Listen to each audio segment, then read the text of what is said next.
sommes à Makoko, à Lagos, au Nigeria. C'est l'un des plus grands bidonvilles flottants d'Afrique. Il est 8 h du matin et je suis dans le bateau de ramassage scolaire. On va emmener ces enfants, derrière moi, à l'école de la Sagesse Divine, qui est une école gratuite pour les enfants qui n'ont pas les moyens d'intégrer le système scolaire officiel.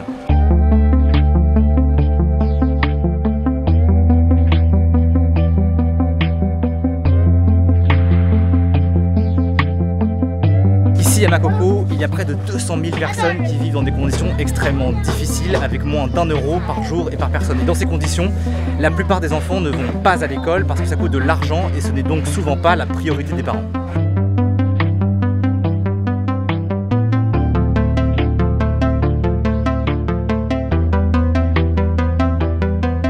Et comme si nous voyions comment les enfants souffrent, et puisque nos aïeux et nos parents ils sont les analphabètes, ils ne connaissent ni papier ni écrit. Donc comme si nous avions été à l'école, on a décidé ensemble d'élever le niveau des enfants.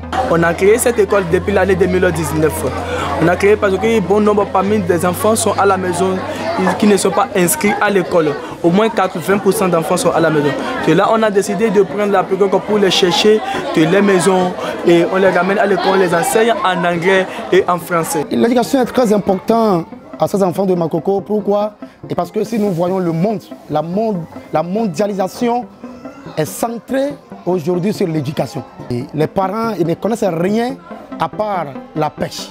Le problème c'est d'aller à la pêche et attraper les poissons et vendre les poissons. Donc, raison pour laquelle c'est très difficile à les convaincre d'envoyer les enfants à l'école. Même si cette école est gratuite, certains parents décident de garder les enfants à la maison parce qu'ils n'ont pas de moyens pour leur donner des petits déjeuners pour venir à l'école, d'acheter des fournitures pour venir à l'école.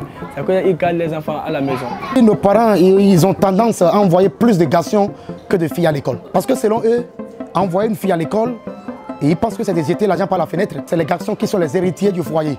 Donc c'est un peu de filles seulement qui envoient à l'école.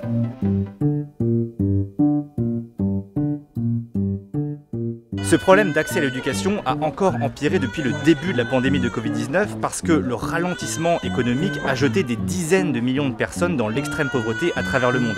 À cause des confinements bien sûr, mais aussi à cause de la hausse des prix qui s'en est suivie, ce qu'on appelle l'inflation. Or l'inflation, elle touche avant tout les plus pauvres qui utilisent la quasi-totalité de leur budget pour se nourrir. Et lorsqu'on n'a plus de quoi se nourrir, la première des choses que les parents suppriment dans leur budget, c'est généralement celle de l'école. Et pour illustrer ça, on va maintenant aller voir Marceline, qui a 6 enfants et qui ne peut désormais plus envoyer aucun de ses enfants à l'école.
La raison pour laquelle j'ai choisi ainsi, c'est que si toi tu évolues et que tes frères qui sont derrière toi n'évoluent pas, et ça veut dire que tu es un aveugle.